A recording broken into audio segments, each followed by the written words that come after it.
Bonjour à tous et bienvenue sur Forex Full-Time pour notre analyse quotidienne de la paire euro-dollar pour le lundi 5 septembre 2011. Alors on va s'attarder très brièvement sur un graphique un petit peu plus long terme puisqu'on va voir qu'en intraday ça va pas être compliqué. Euh, donc on va regarder les graphiques long terme puisque ça fait 3 mois maintenant qu'on travaille dans un mouchoir de poche. Il semblerait que le marché veuille nous donner un peu plus de latitude pour travailler, donc on va essayer d'en profiter, hein, puisque pour ceux qui travaillent en intraday à court terme, c'était vraiment super ces derniers temps. On avait des grosses amplitudes de 200, 250 pips tous les jours, mais pour ceux qui travaillent à long terme, ça devait être un vrai calvaire, puisque même avec une bonne analyse fondamentale, admettons, c'est vraiment très très difficile d'avoir des éléments techniques qui confirmeraient ou infirmeraient notre thèse et donc de pouvoir se placer convenablement sur le marché. Donc voilà. On va regarder un petit peu notre graphique, hein, très simplement, et on va essayer de voir le scénario le plus probable à mon sens avec les cibles qui pourraient être atteintes assez rapidement ces prochaines semaines ou ces prochains mois. Personnellement, je suis vendeur sur le marché à 1,4489. Il me reste actuellement seulement 10% de ma position. On va voir pourquoi en étudiant l'intraday. Euh, et donc, j'ai un sentiment plutôt baissier sur cette paire qui se confirmera après le franchissement des 1,40. Donc, avec des cibles à 1,38 et 1,35. Donc, tout simplement, on va regarder brièvement pourquoi, hein. On voit ici une tendance très saine, hein, sur l'euro dollar, tendance haussière très saine. Un premier plus haut, on break, deuxième plus haut, on vient prendre appui sur le premier plus haut pour en faire un support. Une grosse impulsion haussière, on retrace un peu et on prend appui sur le précédent plus haut pour en faire un support, cette fois-ci vraiment très très solide, hein. Le marché a vraiment considéré les 1,40 comme un prix d'achat sur l'euro dollar, une zone attractive, hein. À chaque fois qu'on vient chercher cette zone, on a un très très fort momentum haussier qui essaye de poursuivre la hausse, hein, vers les 1,50, voire la cassure des 1,50, mais malheureusement à chaque fois ça échoue et donc on a formé récemment un range 1,40, 1,45, donc avec une médiane à 1,4250, qui est assez importante de souligner d'ailleurs, puisque 1,4250 a fait appui de nombreuses fois et plus récemment a vraiment échoué, hein.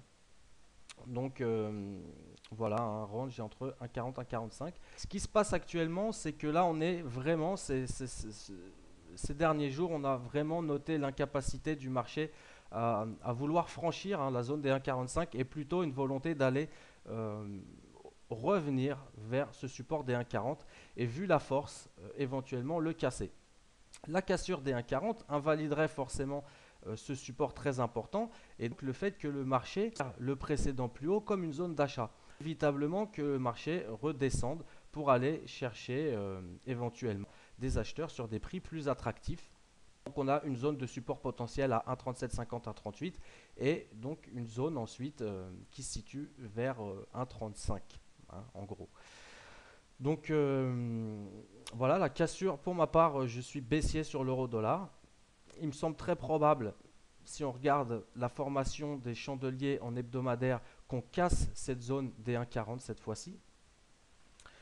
Donc si cassure des 1,40, allez chercher d'un point de vue analyse, hein, on va attendre d'un point de vue analyse, on va attendre la cassure des 1,40 pour valider cette thèse et aller chercher 1,38 et 1,35.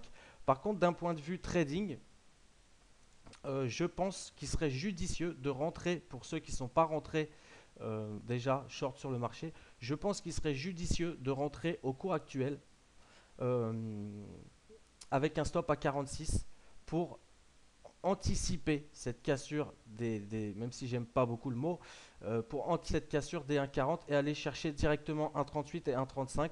Euh, Pourquoi? Puisque ici qui a complètement échoué, avalement haussier suivi d'un marteau ici, à peu près avec le même prix, hein, sur les plus hauts. On voit ici cette bougie qui a piqué, qui aurait dû vraiment nous fournir un momentum assez soutenu pour poursuivre la hausse sur l'euro dollar. Ça n'a pas été le cas. On est revenu tout de suite sur on est revenu tout de suite sur des prix plus bas et s'en est suivi une bougie baissière. Donc là, Pour ma part, c'est vraiment un signal baissier, un signal de retournement sur l'euro-dollar et un signal d'invalidation de la cassure de cette espèce de triangle qu'on voit ici, hein. Euh, donc voilà pourquoi je pense que pour ceux qui travaillent sur des graphiques hebdomadaires, shorter les prix actuels avec un stop à 46 et une prise de profit à 1,38 et 1,35 serait judicieux. Bon, maintenant, personnellement, je ne travaille pas sur ces horizons de temps. Donc on va revenir sur notre point de vue intraday. Alors d'un point de vue intraday, par contre, je pense que ce serait vraiment suicidaire de shorter les prix actuels, hein. Donc moi, pour ma part, si, c'est pas un conseil, hein, mais mon point de vue, c'est que si vous n'êtes pas rentré, c'est trop tard. Maintenant, il va falloir attendre une zone de range, de consolidation ou éventuellement un retracement sur la zone des 1,43, 1,4350 qui constituerait ici une très belle zone de retournement. Alors, bien sûr, après confirmation du marché, mais un très très bon prix de vente sur l'euro dollar, 1,43, 1,4350. Pour les plus audacieux, on se rappelle de notre médiane à 1,4250. Là, on est en train de travailler la zone des 1,42 qui est assez intéressante. Si on se met, bon, on va pas regarder, mais si on se met sur un graphique 4 heures ou 1 heure un petit peu plus élargi, on verra que la zone des 1,42, 1,4250, c'est une zone très très importante. Et donc, pour les plus agressifs, éventuellement, euh, attendre qu'un support se forme sur ces niveaux et jouer donc des achats spéculatifs pour aller chercher 1,43, 1,4350. Euh, voilà, si vraiment on a une dynamique de retracement assez soutenue, hein. Si maintenant on rentre dans un range, je pense qu'il conviendra plutôt d'attendre la sortie de ce range pour rentrer sur le marché, hein. Donc voilà, hein, d'un point de vue intraday, vraiment pour le moment, si vous n'êtes pas rentré sur le marché à la vente, je pense qu'il vaut mieux attendre ou éventuellement se servir d'un support dans la zone des 1,42 pour jouer des achats très court terme vers la zone des 1,4250, 1,43 et 1,4350. Et à ce moment-là, on le verra peut-être lundi ou mardi.